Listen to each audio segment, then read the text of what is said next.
What is the value of 255 squared minus 245 squared? Answer me in 3, 2, 1. Don't know the answer? Neither do I. What is the value of 255? Scott. 5,000. 5,000 is the correct answer. He didn't even finish the question. Oh my god. Look at the speed of that. All right, next question. The digits 1, 2, 3, 4, and 5 can be arranged to form many different 5-digit positive integers with 5 distinct digits. In how many such integers is the digit 1 to the left of the digit 2? Two such integers to include are 14352 and 51234. So the number 1 is to the left of the digit 2. And same thing, you got to answer me in 3, 2, 1. I'm sure right now you are like totally baffled. I don't even understand the freaking question. And the next question is, the digits 1, 2, 3, 4, and 5 can be arranged to... Scott. Again, he didn't even finish the whole question. 60 is the correct answer. The poor guy didn't even finish the first sentence. He only read up to here, and then Scott already knew the answer. If the pattern shown continues, what is the letter in the 2010th position? Scott. A. A is the correct answer. What? All right, well, this time he actually waited for the host to finish reading the whole question, but what is the letter in the 2010th position? How on earth? Okay, I don't even know where to start to figure this out. But anyways, this kid that you see here is who we all know as Scott Wu, founder and CEO of Cognition Labs, which announced Devin a few days ago. Now, Devin took the tech industry by storm. It claims that it's the first AI software engineer, and you just give it some instructions, and it can build the whole project for you all autonomously. It's able to debug and fix errors. It's able to search the internet for more information and update the code accordingly to build out a finished, polished product. Now, really quickly, let me play you a condensed version of their showcase video so you see what exactly Devin does. Hey, I'm Scott from Cognition AI, and today I'm really excited to introduce you to Devin, the first AI software engineer. Let me show you an example of Devin in action. I'm going to ask Devin to benchmark the performance of Llama on a couple different API providers. From now on, Devin is in the driver's seat. First, Devin makes a step-by-step plan of how to tackle the problem. After that, it builds the whole project using all the same tools that a human software engineer would use. Devin has its own command line, its own code editor, and even its own browser. In this case, Devin decides to use the browser to pull up API documentation so that it can read up and learn how to plug into each of these APIs. Here, Devin runs into an unexpected error.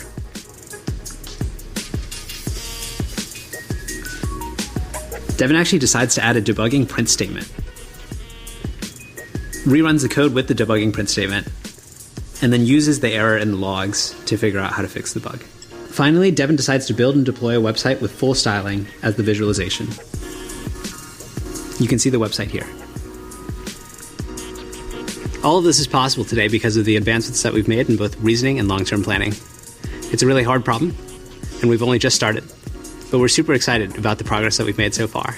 In the meantime, if you'd like to try out Devin on your own real-world tasks, send us a request below, and we'd be happy to forward it to Devin. So Scott announces Devin a few days ago, and before this, the team was just building in stealth. Nobody has really heard of Cognition Labs or Devin. So who on earth is this Scott Wu? It turns out he's an absolute killer in math and coding. So, I already showed you the videos of him like winning all these math contests. And then here, he's competed in the International Olympiad in Informatics. Yes, there is an Olympics for informatics. In fact, I did a video a few weeks ago which introduces an AI which is able to solve the world's hardest geometry problem. So there's also an International Olympiad in geometry. Right now, this one is in statistics, and Scott Wu has won 3 gold medals in 3 consecutive years. So in 2014, 2013, and 2012. In fact, this beast of a human has gotten 100% on all questions in his final year, reaching an unbeatable score of 600 or 100%. If you're interested in seeing what kinds of questions this International Olympiad in Informatics actually offers to the contestants, they offer a few previous examples. So just out of curiosity, let's check out the first one. So I'm going to click on this catfish farm, and oh my goodness, what is this? What does this even mean? So Boo Dung Klek owns a catfish farm. The catfish farm is a pond consisting of n times n grid of cells. Okay, so it's a square, I guess. The columns of the grid are numbered from... All right, I'm just going to give up here, but I hope you understand the complexity of these questions. These are the world's hardest math problems. This is an international Olympics in basically informatics and statistics.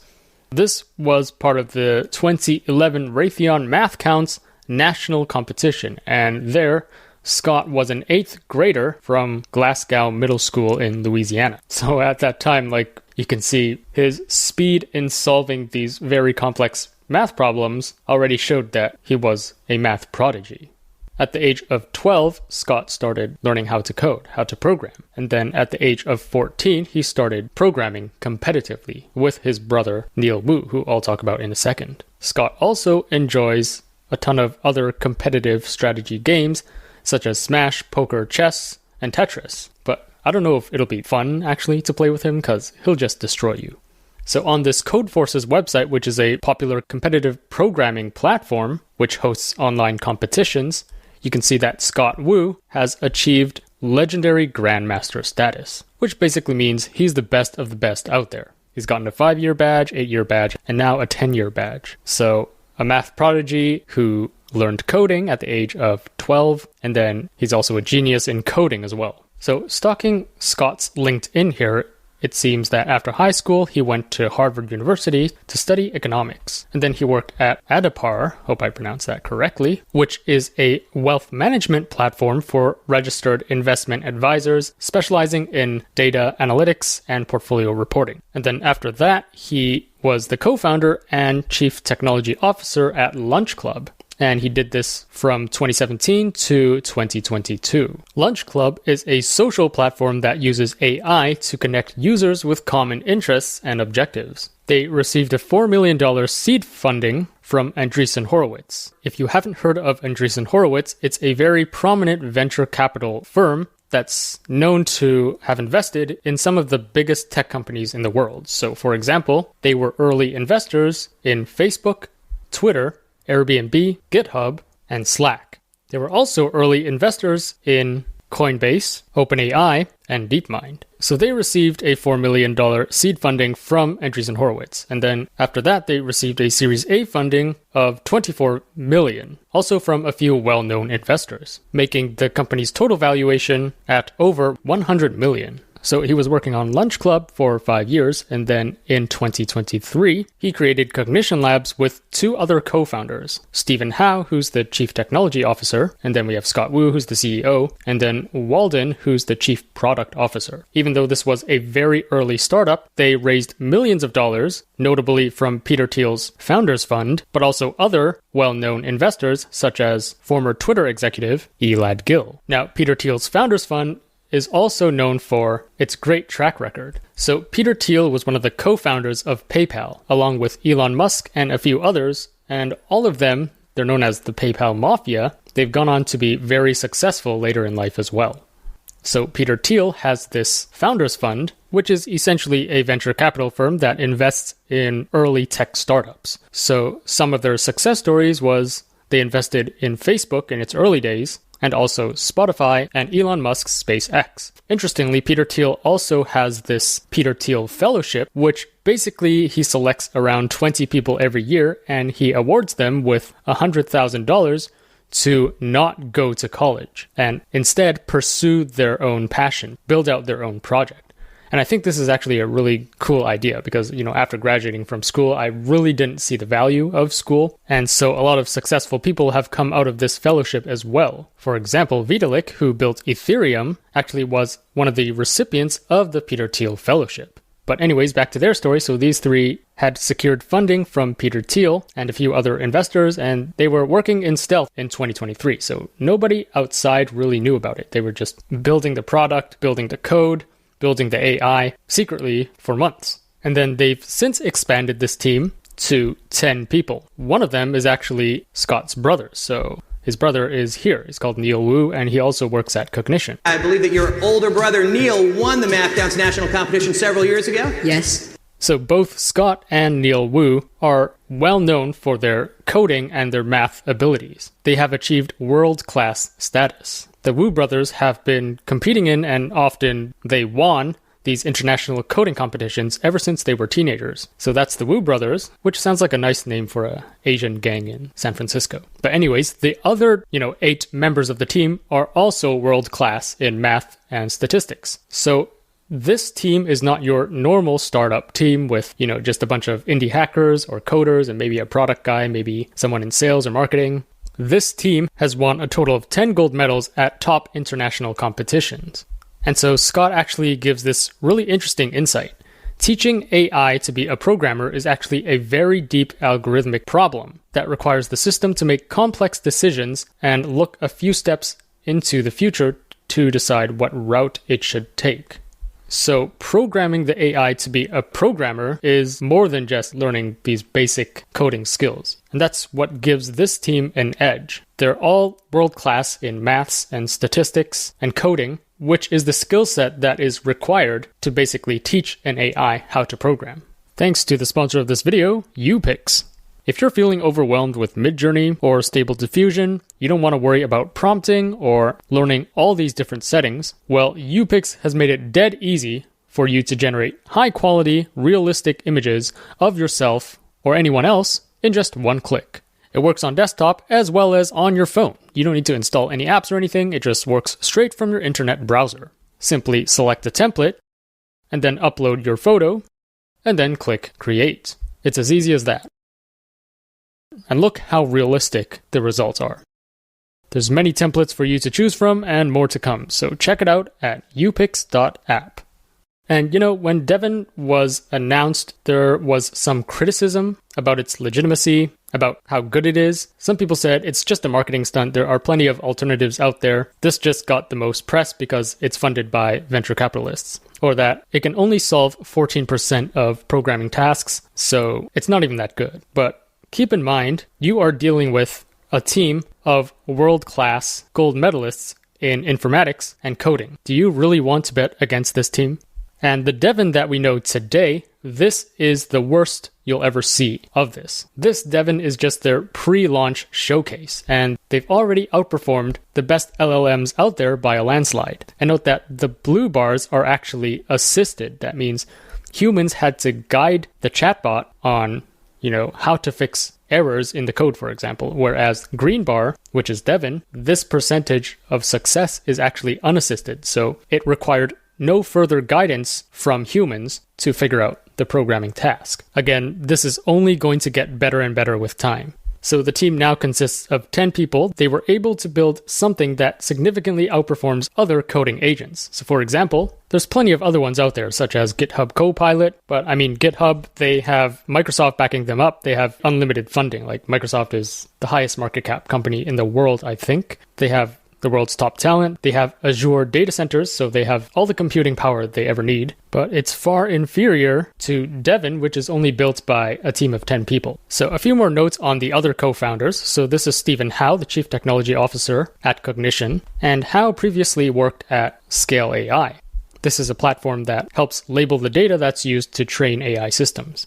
So Howe was a top engineer there before moving on to create Cognition AI. And then Walden Yan, this is the guy on the right here. He's the Chief Product Officer at Cognition. He's still at Harvard University, and then he requested that his status at the school be left ambiguous. So he's kind of he's not sure if he's still a student there or if he just wants to drop out. But honestly, if you're at Harvard or Stanford and you don't drop out, you're kind of doing yourself a disfavor, because slapping the word Harvard dropout or Stanford dropout on your resume looks so much more impressive than just saying, I actually graduated from Harvard or Stanford. That's just my opinion. So here's a demo of Devin from Walden. Hey, I'm Walden, one of the developers here at Cognition AI. We were playing around with whether or not Devin could start a side hustle on Upwork. So here's actual real job from Upwork, where the client wants to set up this computer vision model, which actually looks quite interesting. Seems very difficult to set up. I'm not sure how I would start doing this, But, you give the task to Devin and ask Devin to figure it out, and things just kick off. Devin immediately goes ahead, and you can see it sort of starts setting up the repo. It actually runs into some issues here with the versioning. So if you watch how Devin deals with it, Devin's actually updating the code to make these things work. He continues with this, loading and importing packages. You can see that actually downloads images from the internet to run through the model. But you can see here that there are actually some issues that come across. However, Devin knows how to handle these things. Devin kind of pushes through, and if you look closely, Devin's actually doing print line debugging here, where Devin is adding these statements to track where the data flows. And Devin continues to do this until Devin understands how everything's working, and actually then updates the code with the fixes after removing print line statements. Devin continues this pattern of fixing code and running it again until it runs the image model across all these roads across the world. And we can ask for a report from Devin, at which point Devin sends over some sample images of roads with damage marked out and a nice TXT file explaining Devin's work and the different kinds of outputs of the model. Good job, Devin. Imagine you are a freelance software engineer. You build websites, you build apps, you build plugins for people through Upwork or Fiverr. So you might either look for jobs yourself on Upwork, or if you have people contacting you, you'll scan through your messages and select the jobs that you choose to take. And then it takes you a few days or a few weeks to build out the actual project and finish the job for your client. Plus, of course, there's going to be back and forth. You're going to ask your client, is this correct? Do you want any revisions? Here's my hourly rate, or here's how much I charge for the project, etc., etc. With Devin and these other autonomous AI agents, it could do everything for you. Imagine an AI that can just auto-select tasks for you, auto-respond and message your clients back and forth based on what you require. And then we have Devin here who actually builds the project for you in a matter of minutes, not days or weeks. And all this time, you just sit in your rocking chair enjoying the sunset. Now, I'm not trying to overhype anything here, but you can see how revolutionary or helpful this technology is. I also want to end this video by saying that there are plenty of alternatives as well. They're all working towards the same thing, which is an autonomous agent that can kind of work across different platforms and auto-complete complex tasks for you based on logic and reasoning. This technology isn't new. So last year we had AutoGPT and Baby AGI, and both of these are all built by very small teams, similar to Devin. However, what I found after using these two is that they always get caught in an infinite loop, and it's not really possible for them to complete more complex tasks. More recently, we have a few more of these that are a lot better at actually, completing the task for you. So we have OS Copilot. It's free and open source. You can install and run this locally. For example, here's how you would just talk to the AI to complete certain tasks for you for this Excel spreadsheet. So you can see you're prompting the AI on what to do, and it's able to carry it out for you.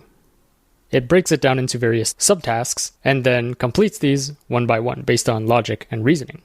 Here's another example where you're prompting it to play music. So just a very simple prompt, play music. It kind of needs to understand, well, what are the steps involved to play the music? So right now it's opening iTunes and then finding music to play for you. Another very similar alternative to OS Copilot is Multion. It's literally the same thing. So you can see in this example, you're prompting it to order some books on Amazon.